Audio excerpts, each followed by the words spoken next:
There's one column on an options chain that most traders scroll straight past. It sits next to volume, it doesn't move much during the day, and it looks boring. It's open interest. And it's arguably the most useful number on the entire screen because it's the only one that tells you where positioning has actually built up over time. Here's what it is, what it definitely is not, and how to read it on a chart. Open interest is the number of option contracts at a given strike that are currently open. Contracts that were bought or sold and haven't been closed out or expired yet.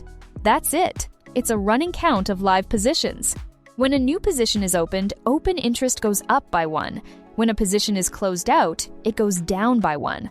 If one trader simply sells their contract to another trader, it doesn't change at all. The position just changed hands. The number people confuse it with is volume, so let's separate them cleanly. Volume is how many contracts traded today. It resets to 0 every morning. It's traffic. Open interest is how many contracts are still parked. It carries over from day to day, building up or draining down. It's the parking lot. A strike can have enormous volume and almost no open interest. That's day traders passing through, in and out before the close.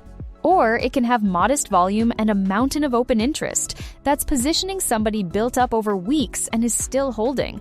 The parking lot is what matters for the levels we're about to look at. Here's why the number gets big fast.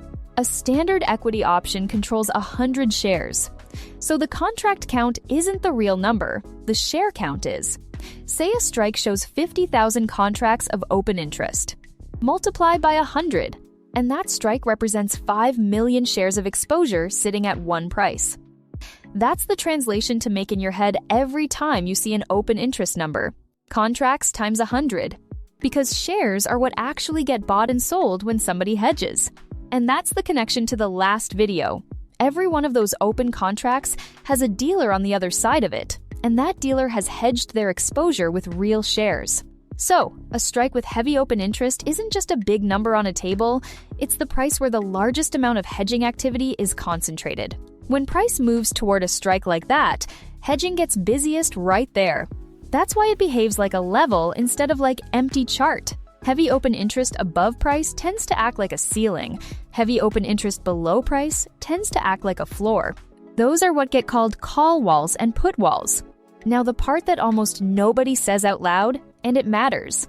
Open interest does not tell you who's long and who's short. It doesn't tell you whether those contracts were bought or sold to open. A stack of calls at a strike could be traders betting on a breakout, or it could be somebody selling covered calls against shares they already own. Two completely different intentions, identical open interest number. So be careful with anyone who reads a big call number as everyone is bullish here. That's not what it says. What it does say, reliably, is that a lot of positioning is concentrated at that price, which means a lot of hedging is concentrated there too. That's a statement about where the pressure is, not about which way anybody thinks the stock is going. So, how do you use it? Picture a stock at $100.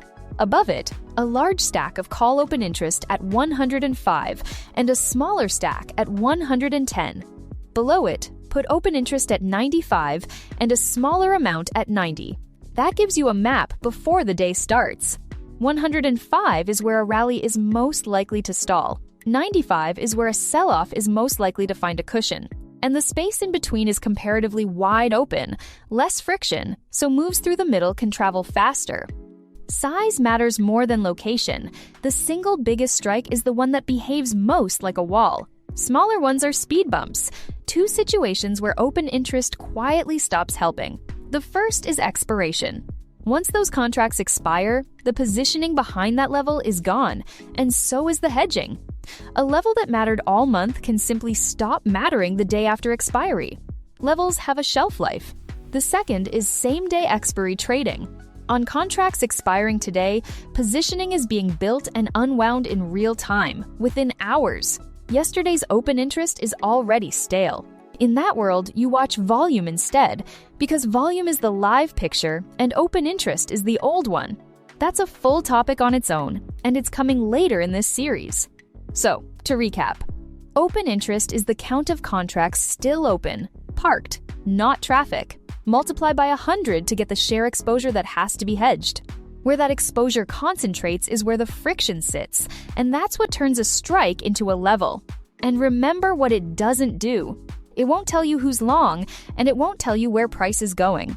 It tells you where the pressure is. Mobitic reads open interest across the chain and plots those concentrations as levels directly on your chart, so you're looking at the map instead of the table. Next up, delta and gamma, why dealers hedge in the amounts they do, and why that hedging speeds up as price gets closer to a level.